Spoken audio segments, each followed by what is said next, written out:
Lietuva iš principo negali būti tik lietuvių šalis, bet ji privalo turėti aiškiai apibrėžtą, atpažįstamą nacionalinį veidą.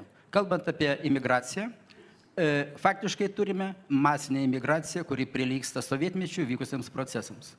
Sumažintos kvotos 400 000 per metus, realiai 8 Birštono savivaldybės. Per paskutinius kelis metus į Lietuvą nuo 60 000 svetimšalių skaičius padaugėjo iki 220 000.